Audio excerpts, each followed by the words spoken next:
Hello students, आज की class से हम नाइन्थ क्लास की एसएसटी शुरू कर रहे हैं। और एसएसटी क्योंकि आप नाइन्थ क्लास में आ गए हैं, अब आपकी एसएसटी के 3 नहीं 4 हिस्से हैं। और चौथा हिस्सा है जो आपकी एक एसएसटी का, वो है इकोनॉमिक्स। तो अभी तक आप एसएसटी जो पढ़ रहे थे 8th क्लास तक, उसमें एसएसटी के आपके क्या क्या हिस्से थे? हिस्ट्री, ज्योग्राफी और सिविक्स। क्योंकि 9th क्लास है, अब आपको इकोनॉमिक्स में पढ़ाया जाएगा। इकोनॉमिक्स अब बच्चे कहते हैं मैम हमें क्यों लगवा दिया, एसएसटी तो वैसे ही बड़ा बोरिंग होता है। एसएसटी बोरिंग लगता है, एसएसटी बोरिंग होता नहीं है। देखिए, क्योंकि अब आप बड़ी क्लास में आ गए हैं तो अब आपको इकोनॉमी के बारे में जानना बहुत ज़रूरी होता है। इकोनॉमी एक ऐसी इकोनॉमी जिसमें हम रह रहे हैं, जिसमें कि हमें एजुकेशन अपॉर्चुनिटीज़ मिल रही हैं, आगे जाके हमें एम्प्लॉयमेंट अपॉर्चुनिटीज़ मिलती हैं, फिर हमें ग्रोथ अपॉर्चुनिटीज़ मिलती हैं।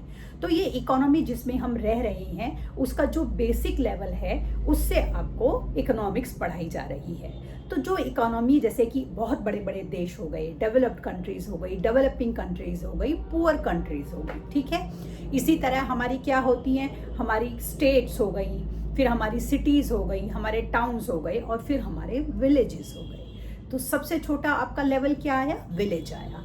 विलेज छोटा इन द सेंस, हम उसको कोई डिमीनिंग वे में नहीं बोल रहे हैं, छोटा इन द सेंस एक ऐसी हमारी इकोनॉमी जिसकी की बाउंड्रीज जो हैं वो कुछ किलोमीटर हैं, वो बहुत ज़्यादा बड़ा नहीं है इन कंपैरिजन टू। जब हम टाउन से, सिटी से या कंट्री से कंपैरिजन करते हैं तो विलेज जो है हमारा साइज में स्मॉल होता है।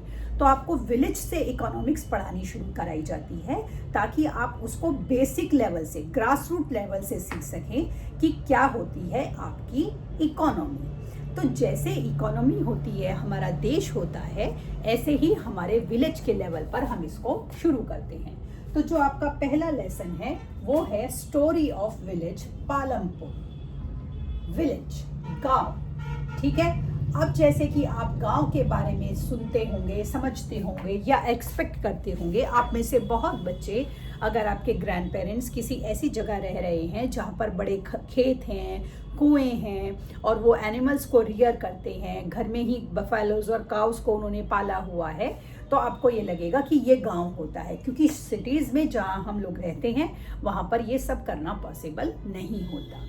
तो जब आप गांव के बारे में इमेजिनेशन करते हैं तो सिंपल इमेजिनेशन में मैं बात कर रही हूँ, तो हमको लगता है कि कच्ची सड़कें होंगी, सिर्फ खेत होंगे और पढ़ने को कोई नहीं बोलेगा और बेसिक चीज़ें होंगी। आपकी वे सारी सुविधाएं नहीं होंगी जो आपको सिटीज़ में मिल रही हैं। लेकिन ऐसा नहीं होता। आज की जो सुविधाएं आप सिटीज़ में ले रहे हो, आपको बहुत सारे वेल डेवलप्ड विलेजेस भी मिलेंगे। जब मैं ये टर्म यूज़ कर रही हूँ वेल डेवलप्ड, तो वेल डेवलप्ड का मतलब क्या होता है? वेल डेवलप्ड का मतलब होता है वो गांव जिसमें पक्की सड़कें हैं, जिसमें बिजली की पूरी व्यवस्था है, जिसमें पीने का साफ पानी लोगों को अवेलेबल है, जिसमें बहुत सारे स्कूल्स, चलो मैं बहुत सारे तो नहीं बोलूँगी क्योंकि विलेज है वो छोटा होगा साइज में, बहुत सारे तो नहीं मैं बोलूँगी, हाँ, जिसमें आपका स्कूल है और सेकेंडरी, हायर सेकेंडरी स्कूल है, शायद कॉलेज ना हो, शायद, मे बी, ठीक है। बहुत छोटे विलेज होते तो नहीं होते, लेकिन नेबरिंग विलेजेस में होते हैं, कॉलेज हैं, पक्की कनेक्टेड सड़कें हैं, और वो वेल डेवलप्ड है जहाँ पर लोगों के पास आने जाने के लिए पूरे तरह के वेल डेवलप्ड जो हैं हमारे रिसोर्सेज हैं। तो चलिए आज हम शुरू करते हैं कहानी विलेज पालमपुर की। तो ये विलेज पालमपुर है, क्योंकि विलेज हम बोल रहे हैं, तो यहाँ के लोगों की मेन इकोनॉमिक एक्टिविटी मतलब वो एक्टिविटी जो कि आप पैसा कमाने के पर्पस से या अपने घर की ज़रूरतों को पूरा करने के पर्पस से बोलते हो, वो होती है। तो यहाँ पर जो मेन एक्टिविटी लोग करते हैं वो फार्मिंग की एक्टिविटी करते हैं। इसके अलावा छोटी छोटी स्मॉल मैन्युफैक्चरिंग हो गई, कुछ लोगों ने काउज और बफेलोज को पाल लिया ताकि उनका दूध और दूध से बने प्रोडक्ट बेच लेते हैं, और कुछ हमारे ट्रांसपोर्टेशन जैसे कि ई रिक्शा हो गए या और थोड़े से ट्रांसपोर्टेशन के आपके साधन हो गए, क्योंकि ये एक हमारी ज़िंदगी को पूरा करते हैं। कि जैसे मान लो आपको अपने स्कूल जाना है, कॉलेज जाना है, तो कनेक्टिंग आपको मेट्रो पकड़नी है तो आपको भी कनेक्टिंग ई रिक्शा चाहिएगी ना, या ऑटो चाहिएगा, तो कनेक्टिंग है ये। तो इसी तरह गाँव में भी कि आपको एक जगह से दूसरी जगह जाना है, आपका स्कूल थोड़ा सा ज़्यादा दूर है तो आप ई रिक्शा में चले गए, कनेक्टिंग आपकी इसके लिए ट्रांसपोर्टेशन के छोटे छोटे आपके इस तरह के मोड ऑफ ट्रांसपोर्टेशन हैं। तो ये जो प्रोडक्टिव एक्टिविटीज़ हैं इसमें हमारे बहुत सारे तरह के रिसोर्सेज होते हैं। कुछ रिसोर्सेज ऐसे होते हैं जो कुदरत ने हमें दिए हैं, जिन्हें हम नेचुरल रिसोर्सेज बोलते हैं। कुछ रिसोर्सेज ऐसे होते हैं जो मैन मेड हैं, जैसे हमने ई रिक्शा खुद बना लिया, हमने कॉलेज खड़े कर लिए, लेकिन कुदरत ने हमें क्या दिया? कुदरत ने हमें लैंड दिया। कुदरत ने हमें लैंड दिया तभी हम ये सारी चीज़ें कर पाए। तो जब हम ये बात विलेज पालमपुर की कर रहे हैं तो ये एक बहुत ही वेल डेवलप्ड और वेल कनेक्टेड विलेज है, जो कि बाकी के टाउन से जुड़ा हुआ है। और रायगंज जो है इसका एक अगला दूसरा विलेज है जो कि इससे बड़ा है, और इस विलेज से 3 किलोमीटर दूर है। और जितने भी हमारे रोड हैं वो रायगंज को और आगे के फर्दर गाँव को सारे वेल कनेक्टेड जो है सड़कें बनी हुई हैं वो कनेक्ट करते हैं। ट्रांसपोर्टेशन के लिए लोग बलक कार्ट्स, जिसे आप बैलगाड़ी बोलते हैं, तोंगा, बोगीज़, इस तरह की चीज़ें यूज़ करते हैं, लोग करते हैं। और कई बार आप जब जाते हो हाईवेज़ पर तो आप देखते हो कि बहुत बड़े बड़े ट्रक्स में, या ना जो हमारे बलक कार्ट्स होते हैं उसमें उन्होंने गुड़, गन्ना ये सब लादा हुआ होता है, वो मिल की तरफ या एक जो भी उनकी मार्केट है उस तरफ वो जा रहे होते हैं, तो हमें दिख जाते हैं। तो इस तरह से लोग ये सामान जो है एक जगह से दूसरी जगह ट्रांसपोर्ट कर रहे हैं या बेचने के लिए ले जा रहे हैं। साथ ही आपको मोटरसाइकिल, जीप, ट्रक्स भी मिल जाते हैं।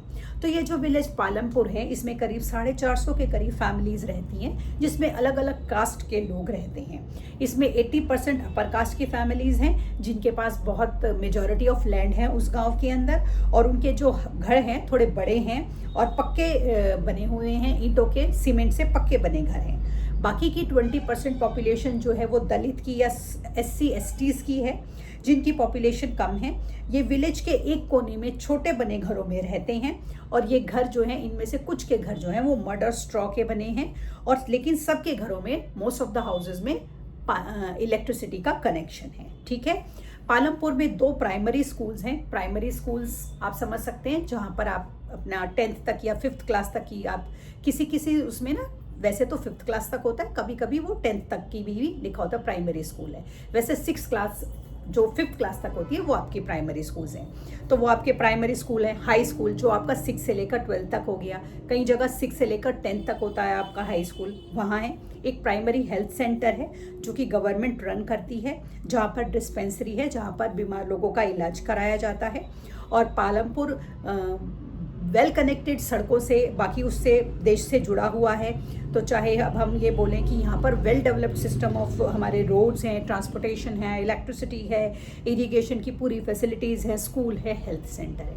हमारे एक बेसिक इकोसिस्टम को पूरा करने के लिए हमें यही चीज़ें चाहिए ना, कि हमें पढ़ने की चीज़ें चाहिए, हमें अगर हम बीमार हो जाए तो हमें दवाई मिल जाए, हम इधर उधर जा रहे हैं तो सड़कें पक्की हों, हमें एक जगह से दूसरी जगह जाने के लिए कुछ ट्रांसपोर्टेशन का छोटा सा मोड ऑफ ट्रांसपोर्ट मिल जाए जिसमें हमारी पैदल चलने की एफर्ट और टाइम हम अपने सेव कर लें, तो वो सब पालमपुर के अंदर हैं। तो इसी तरह से जो कि पालमपुर है, इंडिया में बहुत सारे हमारे well connected, well developed villages हैं जहाँ पर मेन एक्टिविटी फार्मिंग करी जाती है। इसके अलावा लोग छोटे मोटे मैन्युफैक्चरिंग के काम करते हैं। तो ये है हमारा पालमपुर का ब्रीफ, जो कि हमने आज पढ़ा कि जो गांव होते हैं वो सिर्फ इमेजिनेशन में वो नहीं होते जहाँ पर कच्ची सड़कें हैं, कुएं हैं और कुछ नहीं है कि सिर्फ मस्ती करनी है, नहीं। वेल डेवलप्ड और वेल कनेक्टेड विलेजेस भी होते हैं जहाँ पर पक्की सड़कें होती हैं, सभी लोग अपनी अपनी एक्टिविटीज़ में लगे होते हैं, कुछ फार्मिंग एक्टिविटीज़ कर रहे हैं, कुछ अदर इकोनॉमिक एक्टिविटी कर रहे हैं, और बच्चों के पढ़ने के लिए पूरे अच्छी तरीके से मेंटेन्ड स्कूल्स होते हैं, इलाज के लिए डिस्पेंसरीज होती हैं, सबके घरों में इलेक्ट्रिसिटी सप्लाई होती है। और आजकल जैसे कि ये वाईफाई का सिस्टम आया है तो सबके घरों में शायद वाईफाई ना होता हो, हाँ, लेकिन कुछ एक घरों में वाईफाई भी होता है। ठीक है। आगे का जो टॉपिक है वो कल की क्लास में करेंगे। तब तक के लिए शुभ रात्रि।